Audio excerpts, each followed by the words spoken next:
Hello friend, this is Shivani John. Welcome to Easy Path Education. आज हम करेंगे types of policies that will be formal and informal policies. So आज हम इन दोनों types के बारे में बात करेंगे और पॉलिसीज होती क्या है उसके बारे में भी। सो स्टार्ट करते हैं video without wasting the time. Fallacies are the errors in reasoning or logic that undermine the validity of argument। तो fallacies एक ऐसे errors होते हैं रीजनिंग में, जो भी हम लॉजिक स्टेटमेंट देते हैं किसी भी स्टेटमेंट को प्रूव करने के लिए, उसमें कुछ एरर्स दिखते हैं। वो तभी दिखेंगे तब उनको नोटिस करेंगे, बट अगर उन्हें नोटिस नहीं करेंगे तो वो एरर्स नहीं माने जाते। सो उन्हें बोलते हैं fallacies। So they can be classified into different types based on how they affect the structure or content of an argument। तो fallacies को दो पार्ट में डिवाइड किया है।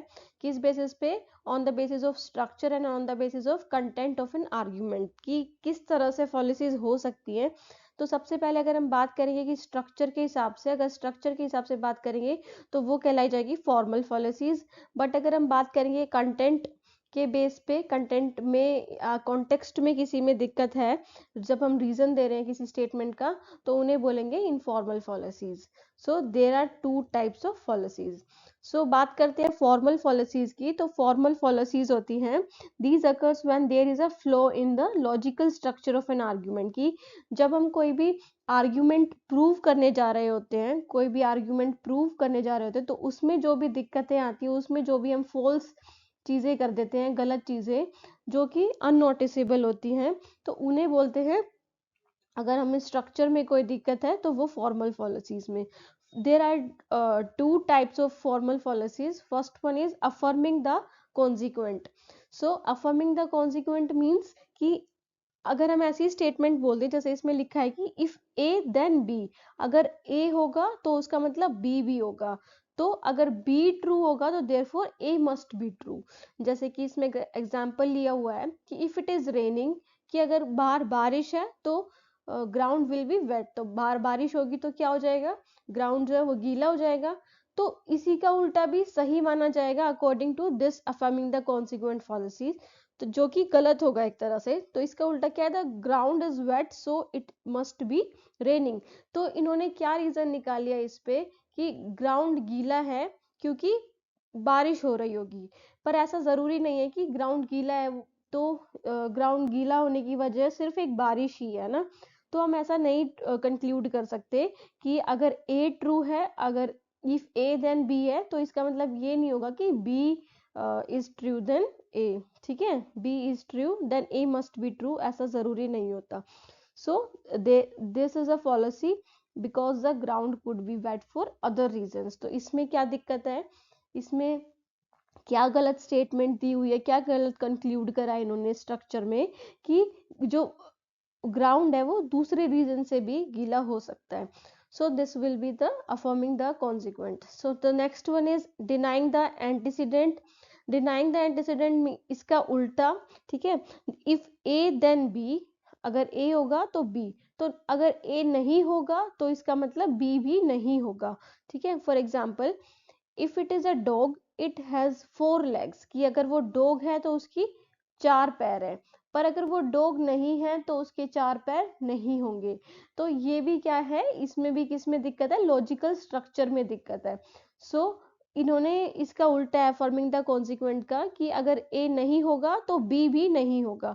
तो ऐसा बिल्कुल भी नहीं है कि अगर वो डॉग नहीं है तो उसके 4 लेग नहीं हो सकते, क्योंकि और भी एनिमल्स ऐसे हैं बहुत सारे जिनके 4 legs होते हैं। ठीक है, कुछ एक्सेप्शंस होते हैं और बाकी तो दे this is a policy because other animals can also have 4 legs, की अदर एनिमल्स की भी चार पैर हो सकते हैं। So these were the formal policies जिनके बारे में हमने बात की है। सो अब आते हैं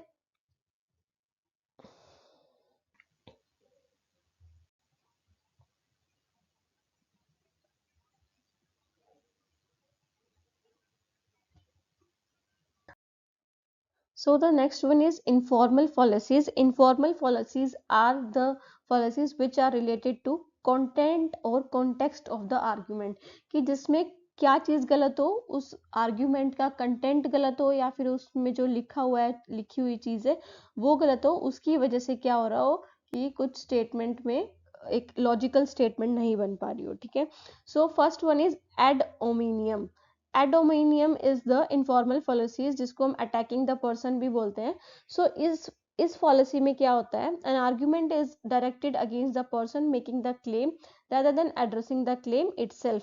कि इस पॉलिसीज में क्या होता है, हम किसी पर्सन के क्लेम को झूठा तो ठहरा रहे हैं, साथ में जो वो जो क्लेम है ना उसको नहीं देख रहे हैं, बाकी उस पर्सन को अटैक कर रहे हैं, ठीक है। कोई पर्सन जैसे क्लेम कर रहा है किसी चीज के लिए, for example you can't trust John argument on climate change, he is not a scientist. तो जॉन ने जैसे कुछ आर्ग्यूमेंट दी क्लाइमेट चेंज पे, हमने ये बोल दिया कि तुम उसकी आर्ग्यूमेंट पे ट्रस्ट नहीं कर सकते, क्लाइमेट चेंज के आर्ग्यूमेंट पे, जो उन्होंने आर्ग्यूमेंट के बारे में बोला है, क्लाइमेट चेंज के बारे में बोला, क्योंकि वो साइंटिस्ट नहीं है खुद, ठीक है। तो ऐसा ये किस में आएगा, अटैकिंग द पर्सन में, एड ओमिनियम में। इसमें हम जोन की आर्ग्यूमेंट को इसलिए गलत बता रहे हैं क्योंकि वो साइंटिस्ट नहीं है, बट ऐसा जरूरी नहीं है, क्योंकि क्लाइमेट चेंज के बारे में पता होना is not related, is not necessary to be a scientist, ठीक है। उसके लिए साइंटिस्ट होना जरूरी नहीं है।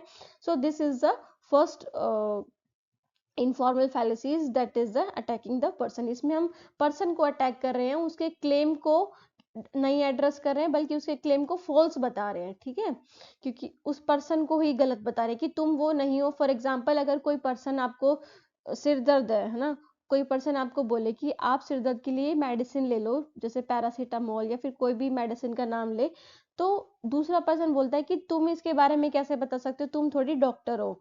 तो ये जरूरी नहीं है कि सिर्फ डॉक्टर को ही उन चीजों के बारे में पता हो, ठीक है। सो ये है। फिर उसके बाद है strawman. Strawman is also the policy that means misrepresenting someone's argument to make it easier to attack और रिफ्यूट। तो इसका मतलब क्या है कि मिसरिप्रेजेंट कर देना किसी की आर्ग्यूमेंट को, ताकि हम उस इंसान पे अटैक कर सके या उस चीज को मना कर सके। For example people who support environmental protection want to shut down all the factories and ruin the economy.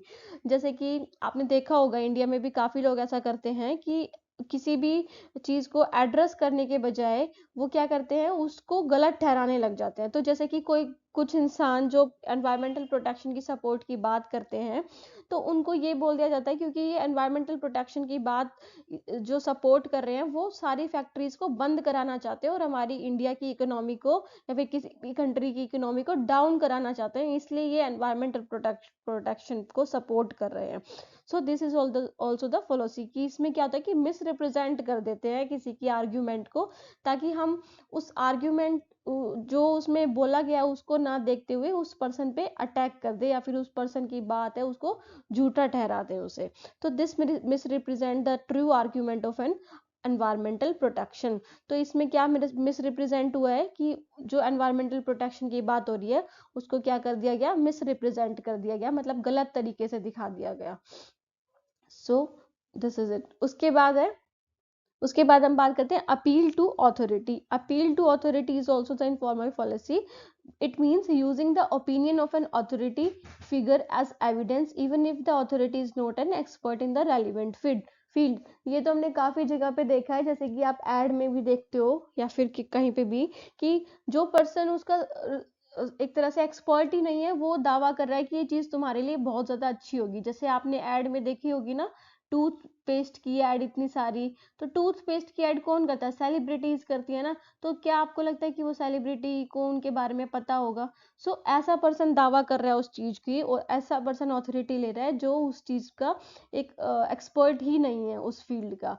For example celebrity x says this diet work, कि कोई सेलिब्रिटी बोल रही है कि ये डाइट वर्क करेगी, सो इट मस्ट बी ट्रू। तो मतलब सेलिब्रिटी के कहने से ही आप मान रहे हो कि डाइट वर्क करेगी, बल्कि वो डाइटिशियन भी नहीं है या फिर ऐसा कोई डॉक्टर भी नहीं है जो जिसकी बात पे आप यकीन मान सको, ठीक है। तो जो अथॉरिटी है वो ही गलत है, वो एक्सपर्ट ही नहीं है। सो ये है अपील टू अथॉरिटी। उसके बाद है appeal to ignorance. Appeal to ignorance को हम बोलते हैं आर्ग्यूमेंट फ्रॉम इग्नोरेंस भी। So it means asserting that a proposition So it means asserting that a proposition is true because it has not been proven false or vice versa। तो इसमें क्या होता है अपील टू इग्नोरेंस में, कि एक proposition को ट्रू मान लेते हैं क्योंकि वो अभी तक प्रूव ही नहीं हुई है ना, या फिर अगर कोई चीज प्रूव हो चुकी है देखो, asserting that a proposition is true, कि कोई भी proposition को true मान लिया इन्होंने, क्योंकि उन्होंने उसको false ही prove नहीं करा है या फिर true ही false prove नहीं करा है, ठीक है। For example, no one has proven that aliens don't exist, so they must be exist, कि किसी ने आज तक ये prove नहीं किया कि alien exist नहीं करते, ठीक है, तो इसका मतलब वो exist करते हैं। इसका दूसरा example भी आप एक तरह से ले सकते हो कि पर्सन ने ये बोल दिया, किसी पर्सन ने, मतलब सब मान रहे हैं कि किसी ने ये प्रूव नहीं किया कि गॉड होते हैं, ठीक है, गॉड के बारे में किसी ने भी नहीं प्रूव किया, इट मीन्स कि गॉड एग्जिस्ट करते हैं, ठीक है, गॉड एग्जिस्ट करता है। सो ये है अपील टू इग्नोरेंस। उसके बाद हम आते हैं नेक्स्ट पॉलिसी पे, दैट इज फॉल्स डायलेमा या फॉल्स डाइकोटोमी।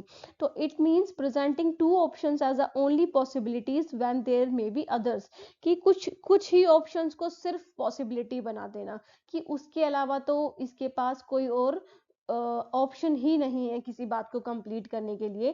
फॉर एग्जाम्पल, आप फेल हो चुके हो एग्जाम में, तो आपके पास सिर्फ 2 ही ऑप्शन बचे हैं पास होने के, या फिर एक ही ऑप्शन बचा है, उसके अलावा कोई ऑप्शन ही नहीं है। तो ये होता है फॉल्स डायलेमा क्रिएट कर देना, ये भी एक टाइप की फॉलिसी है। तो इसमें एग्जांपल जैसे कि either we ban all cars to stop global warming or the planet is doomed. तो इन्होंने ये कहा है कि हमें या तो सारी कार्स को बंद कर देना चाहिए, बैन कर देना चाहिए ग्लोबल वार्मिंग को स्टॉप करने के लिए, नहीं तो प्लैनेट जो है वो खत्म हो जाएगा एक तरह से, ठीक है, प्लैनेट पे कुछ नहीं बचेगा, सारी चीजें खत्म हो जाएंगी। तो this is not only the reason to stop global warming. Ban करने से सब कुछ प्रॉब्लम सॉल्व नहीं हो जाएंगी, बट हम कुछ ऐसे पॉसिबल सॉल्यूशंस ले सकते हैं जिससे क्या हो कि वो जो एनवायरमेंटल ग्लोबल वार्मिंग है वो क्या हो सके, रुक सके, उसको हम स्टॉप कर सके। तो ऐसे भी रीजन है, जैसे आप इलेक्ट्रिक व्हीकल्स का यूज करो, सोलर व्हीकल्स का यूज करो, है ना, और भी बहुत सारे रीजंस हैं। तो सिर्फ एक ही रीजन नहीं है, तो इसमें यही बोला हुआ है कि either we ban all the car to stop global warming or the planet is doomed, और नहीं तो प्लैनेट बिल्कुल खत्म हो जाएगा। This ignores other possible solution to the problem, की और जो पॉसिबल सॉल्यूशन है उसको इन्होंने इग्नोर कर दिया। तो this is the false dilemma fallacy या फिर फॉल्स डाइकोटोमी फॉलिसी, ठीक है। So next one is bandwagon fallacy या फिर एड पॉपुलम। सो इसका दूसरा नाम है एड पॉपुलम, ठीक है, बैंड वैगन फॉलिसी का। तो this means arguing that something is true और good because many people believe और डू इट, कि मतलब बहुत सारे लोग जिस चीज को अच्छा बता रहे हैं तो इसका मतलब वो अच्छा ही होगा, है ना। तो ये भी एक तरह की फॉलिसी है, क्योंकि जरूरी नहीं है कि किसी इंसान के लिए वो चीज बहुत अच्छी हो। फॉर एग्जाम्पल, जो अल्कोहलिक पर्सन है वो ये बोलते हैं कि दारू बहुत ज्यादा अच्छी है ना, इट डजेंट मीन कि वो बहुत अच्छी होगी। So example, everyone is using this new phone so it must be true, तो it must be best, कि सब ये फोन यूज कर रहे हैं, सब इस नए फोन को, जो भी मार्केट में नया फोन है उसको यूज करें, तो इसका मतलब वो बहुत ज्यादा अच्छा होगा।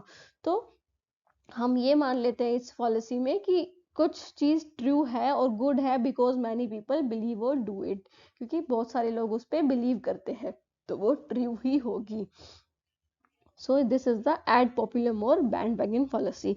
उसके बाद आते हैं हम नेक्स्ट पॉलिसी पे, that is slippery slope. Slippery slope मतलब arguing that a relatively small first step will inevitably lead to a chain of related and undesirable events, कि इसमें हम मान लेते हैं कि कोई हम स्मॉल स्टेप ले रहे हैं, मतलब एक पहला स्टेप ले रहे हैं, उससे कुछ ना कुछ ऐसा हो जाएगा जो अनडिजायरेबल होगा, मतलब ऐसी एक चेन सी बन जाएगी। जैसे कि if we allow student to redo their exams, अगर हम स्टूडेंट्स को उनके एग्जाम्स को बार बार देने के लिए, मतलब दोबारा से इम्प्रूवमेंट करने के लिए हम अगर अलाउ कर देंगे, तो soon they will expect to retake every test until they get a perfect score.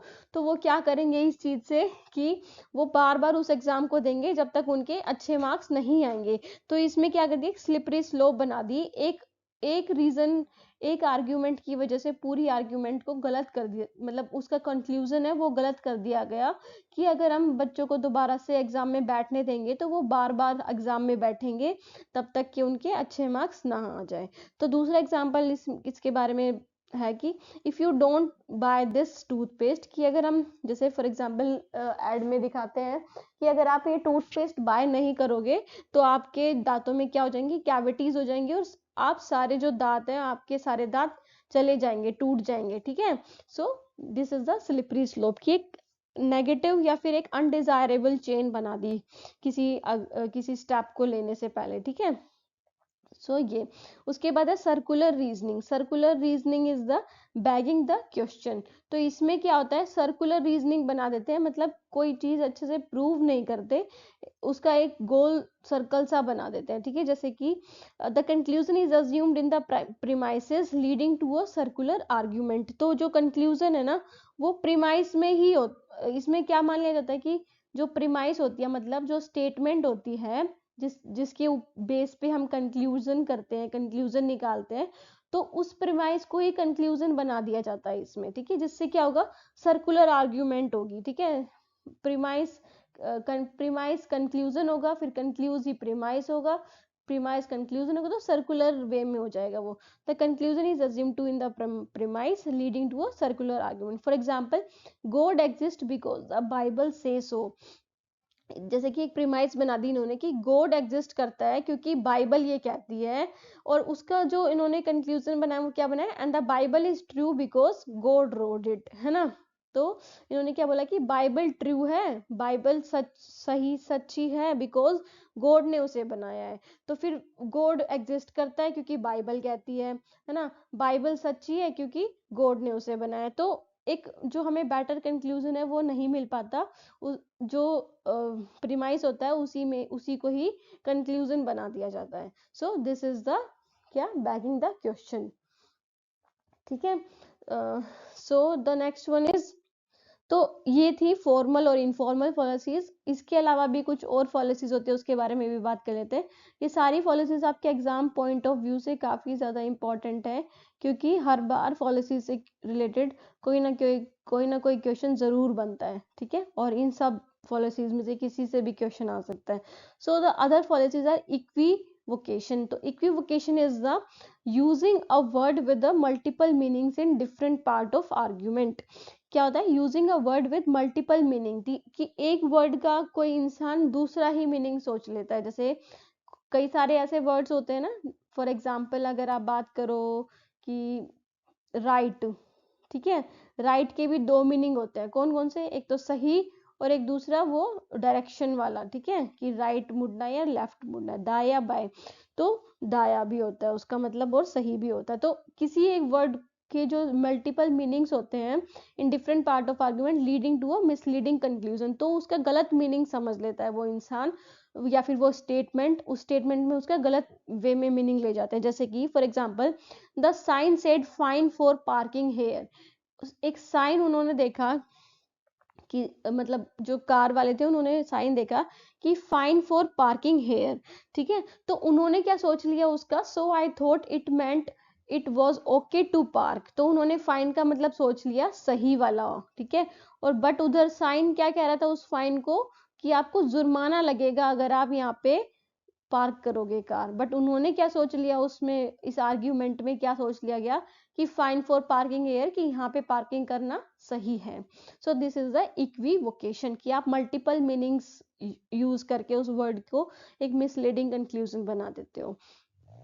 So this is it. उसके बाद है red herring. Red herring is the introducing an irrelevant topic to distract from the original issue. तो किसी और topic के बारे में बात कर देना उस ओरिजिनल इशू को हटाने के लिए, या फिर उससे लोगों को डिस्ट्रैक्ट करने के लिए। For example, why worry about climate change when there are so many people in living in poverty. तो उन्होंने बिल्कुल ही स्टेटमेंट को अलग ही बना दिया, कि अगर किसी जर्नलिस्ट ने या फिर किसी इंसान ने क्लाइमेट चेंज के बारे में पूछा किसी पॉलिटिशियन से, तो उन्होंने उस क्लाइमेट चेंज के बारे में बात ना करके दूसरे टॉपिक पर ले आए, है ना। तो उससे क्या हुआ, जो स्टेटमेंट है वो पूरी नहीं हो पाई, स्टेटमेंट का जो कंक्लूजन है वो नहीं निकल पाया। तो किसी इररेलेवेंट टॉपिक को इंट्रोड्यूस कर देना उस ओरिजिनल टॉपिक से, उस ओरिजिनल इशू से डिस्ट्रैक्ट करके, कि क्लाइमेट चेंज के बारे में क्या बात करनी when there are so many people living in poverty, कि बहुत सारे लोग ऐसे हैं जो पॉवर्टी में रह रहे हैं, जो गरीबी रेखा पर रह रहे हैं, ठीक है। तो ये फिर उसके बाद है appeal to emotional, using emotional appeals to persuade others instead of logical reasoning. तो इसमें क्या है कि अपील टू इमोशन, इमोशन आ गया यहाँ पे कि आप इमोशंस को यूज करके किसी बात को मनवा रहे हो इंस्टेड ऑफ लॉजिकल रीजनिंग की, उसमें कोई रीजनिंग लॉजिकल चीज नहीं है, कोई ऐसी चीज नहीं है कि जो प्रूव्ड हो पाए, बल्कि आप इमोशंस का यूज करके उस स्टेटमेंट को ट्रू कर रहे हो। So you should vote for this candidate because their mother is ill and they need your support. कि कुछ पॉलिटिशियंस बोल रहे हैं कि आप इस कैंडिडेट को वोट करो क्योंकि ना तो इसकी मम्मी बहुत बीमार है और इनको बहुत ज्यादा सपोर्ट चाहिए। So this is not the relevant thing, this is not the logical reasoning, ठीक है, they are using the emotions of people here, ठीक है, ये अभी यहाँ पे इमोशंस का यूज कर रहे हैं ना कि लॉजिकल रीजनिंग का या लॉजिकल स्टेटमेंट का। So this is the appeal to emotions की, जहाँ पे इमोशंस का यूज करके लोगों को फंसाया जा सके या फिर उनसे बात मनवाई जा सके।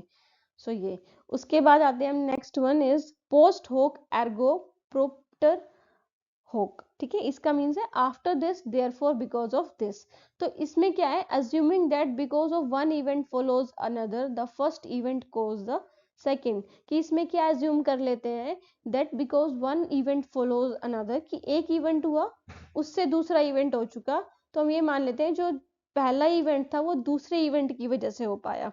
फॉर एग्जाम्पल आप जैसे क्रिकेट खेलते हो, आपने एक दिन बहुत प्रैक्टिस के साथ एक बैट यूज किया उस मैच में और आप उस मैच में जीत गए, तो आपने क्या कंक्लूजन निकाल लिया कि अगर ये बैट है तो मैं जीतूंगा, अगर ये बैट नहीं होगा तो मैं नहीं जीतूंगा।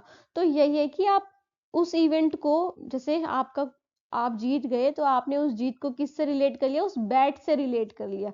तो this is the post hoc Ergo प्रॉप्टर होक फॉलिसीज। तो इसमें क्या एग्जांपल, आई वोर माई लक्की सॉक्स, कि मैंने अपनी लक्की सॉक्स पहनी and we won the game, so the socks must be why we won, की सॉक्स की वजह से वो जीता है, ठीक है, सॉक्स की वजह से वो जीता है। तो उन्होंने उस फर्स्ट इवेंट को किस चीज का कॉज मान लिया, सेकंड इवेंट से मान लिया, ठीक है। फिर उसके बाद है फॉल्स कॉज। फॉल्स कॉज का मतलब ये है कि correlating two events as cause and events without sufficient evidence, कि दो इवेंट को कॉज और इफेक्ट मान लेना कि ये कारण है और ये उसका इफेक्ट है, ठीक है, परिणाम है। तो कारण और परिणाम मान लेना विदाउट सफिशिएंट एविडेंस, की कोई एविडेंस ना हो के भी, जैसे कि crime rates are higher during the full moon, कि क्राइम रेट्स जो है वो हायर है ड्यूरिंग द फुल मून, की फुल मून जब होता है, ठीक है, तब क्राइम रेट सबसे ज्यादा होते हैं। तो therefore the full moon must cause crime, तो फुल मून की वजह से ही क्या होता है, क्राइम होता है। सो ये क्या है, इन्होंने कॉज एंड इफेक्ट गलत वे में मान लिया और इसको एक गलत स्टेटमेंट बना दिया। तो this is the false cause. so so these were the different types of policies that we have studied till now. so काफी important exam point of view से दोबारा बोल रही हूँ, और जो भी किसी को कोई भी प्रॉब्लम या कोई भी कंफ्यूजन हो तो आप पूछ सकते हैं कमेंट बॉक्स में कमेंट करके इन पॉलिसीज से रिलेटेड, या फिर आपको कोई भी टॉपिक चाहिए यूट्यूब पे, जो भी टॉपिक आपको अभी तक समझ नहीं आया हो या फिर आपको मिला नहीं हो, तो आप वो भी कमेंट कर सकते हैं और मैं उस पर जल्द से जल्द वीडियो जरूर लाऊंगी, ठीक है।